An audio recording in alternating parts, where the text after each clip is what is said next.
Is it crazy to say that I have never seen a King Kong movie? Because I've never seen the original. I've never seen any sort of films starring King Kong at all. So for this one to be like my first official Kong film, I don't know if some people are going to be mad at that. Because especially with the original being like a groundbreaking film, and then of course there's the enjoyable Peter Jackson one, it's this one that's my first one. So, might as well enjoy it while I'm here.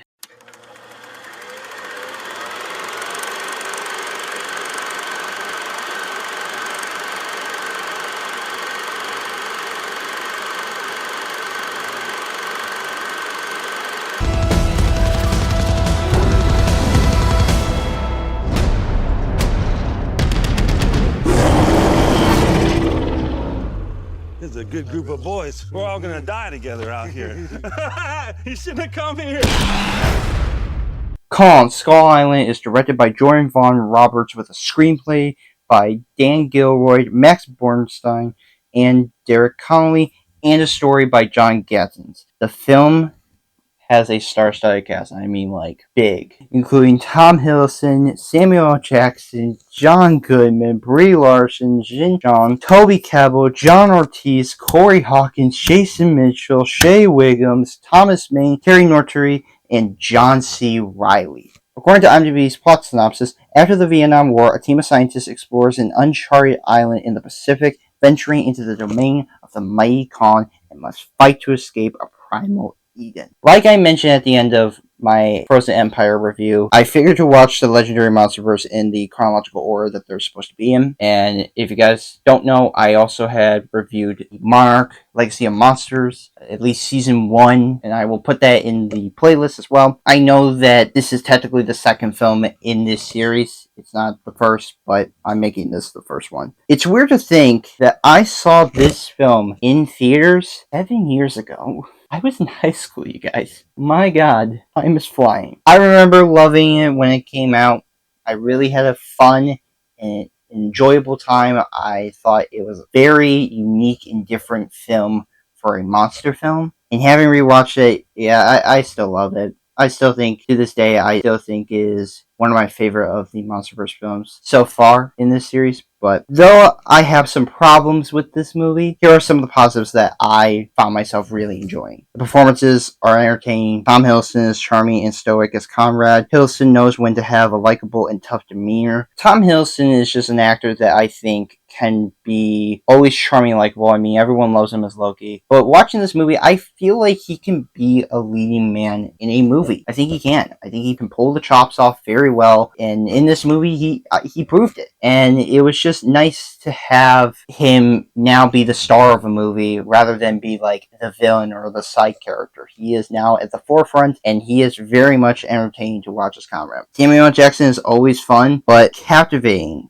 as Colonel Packard. This is, I think, the most captivating I've ever seen Samuel L. Jackson in something in a while. Like, most people could say, like, something like Pulp Fiction is where he's most captivating. You know, something along those lines. But I'm just saying here, because this was in 2017, this was 7 years ago, this was at the height of Marvel, you know, he was kind of doing the Samuel L. Jackson stuff, and now that's not a bad thing. I'm just saying, he was kind of just being like himself as Nick Fury. Here, I would say he did something a little bit different that I was actually not expecting. Jackson plays a man who is devoted to the U.S. military, that he's willing to do anything to get the job done. And I mean anything. If you watch the movie, he does no matter what. He is all about sticking to the course, sticking to the path, no buts at all. He is willing to go through hell and back to finish the mission. And because of Jackson's delivery, it works. John Goodman is dedicated and mysterious as Bill Randa, the head researcher of Monarch. I enjoyed the character when I first watched him when the film came out.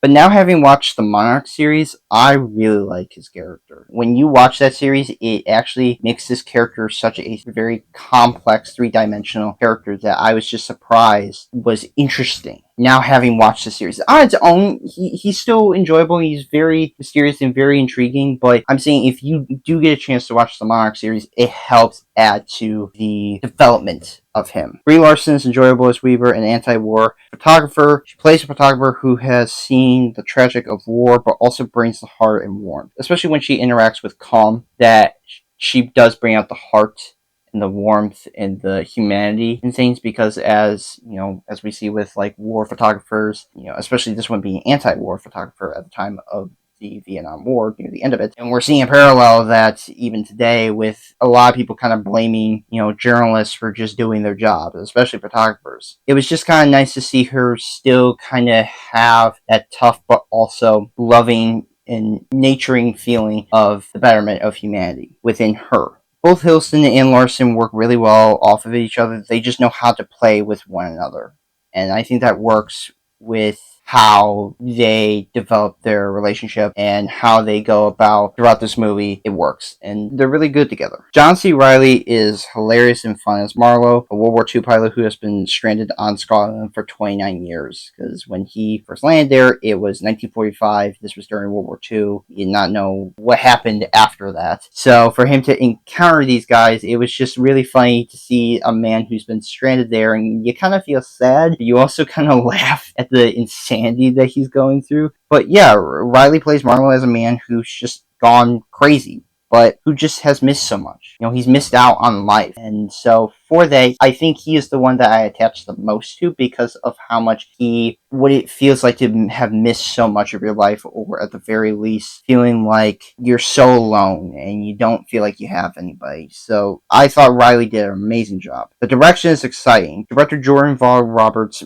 made a film that's not just a monster movie, because it could have just been that. No, he made a Vietnam film. If you couldn't clearly tell, it really does feel like Apocalypse Now. I mean, that was one of the inspirations for this movie, was that it's King Kong in Vietnam. It is Apocalypse Now. And I think that worked very well to the movie, because Roberts just manages to capture the feeling of films of that era, like I said, of the Vietnam War. He also cited something like Platoon as another inspiration that works well, and it made it such a standout amongst the other MonsterVerse films that I kind of attach myself to this movie a lot more, because it's different, it's unique to its own right. And I'm so glad that out of all these ones, this is the one that tried to be a little bit different than the others. The action sequences are amazing. Seeing Kong taking on the Army's helicopters to fighting these skull crawlers, it's a blast, man. It's a lot of fun. Also, the human action is also done pretty well. The interactions that they have with some of the creatures, I think, made it so that way it does feel like you are in the jungles. You are really like fighting for your life. Get out of there. And I think it works super well in contrast to what the era is, and it kind of complements it in that way. So yeah, I very much thought that the human action was done very well there. Cinematography is gorgeous. Cinematographer Larry Fong makes the film look like a Vietnam movie. From the gunfights to the creature sizes, it's shot very well. It's very gorgeous. There's even a shot where Conrad and some of the other soldiers, along with Weaver, come across like an ox coming out of the water. Easily, I think one of the best shots in the movie is that, because of how much the creatures look very real and how the scenery looks. It all looks incredible. He makes Skull Island look dangerous, to be honest. Like, dangerous.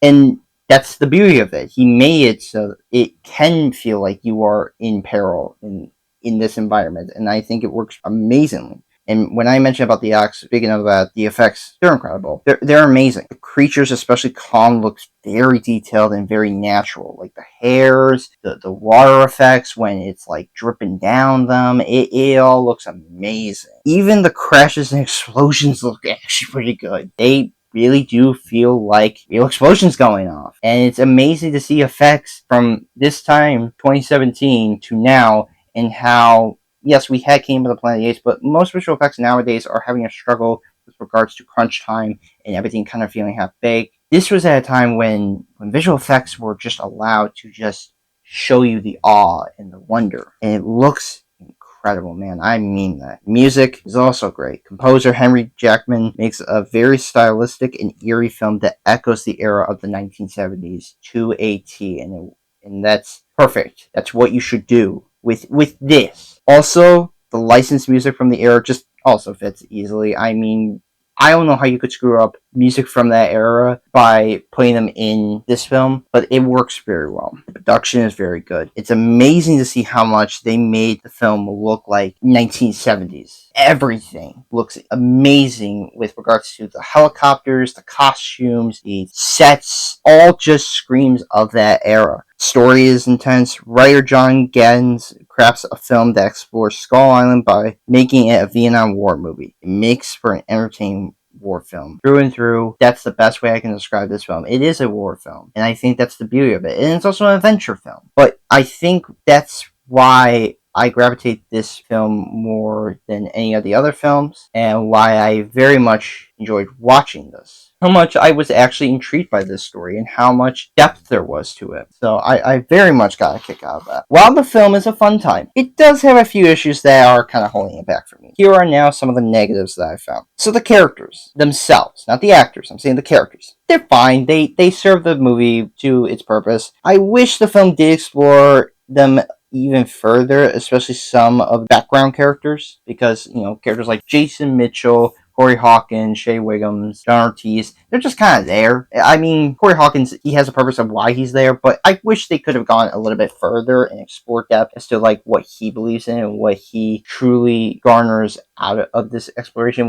Why, he does see some reason as to why he believes in John Goodman, Bill Randa, but does he ever question some of the things he does? Does he ever kind of go against sometimes what he does? They're not terrible, but they're serviceable. The only character I can say that I did find myself attached to is John C. Reilly's, and that's because his character is supposed to be a crazy old man who's been stuck on that island, and so it works. That character, I think, to me, is the one that I connect with the most. The film can be style over substance. Although the direction is stellar, there can be moments where there is slow motion, and I just don't think slow motion should be used once. It should never be overused multiple times, because it just gets to a point of it becomes too much. It becomes like a Zack Snyder film. It feels like Jordan Vogt-Roberts used slow-mo for me way too much, and it starts to kind of feel unnecessary. And I wish he hadn't, because I feel like the movie itself was already style. It didn't need even more. It was already there when I feel like he just kept on using something like slow motion to,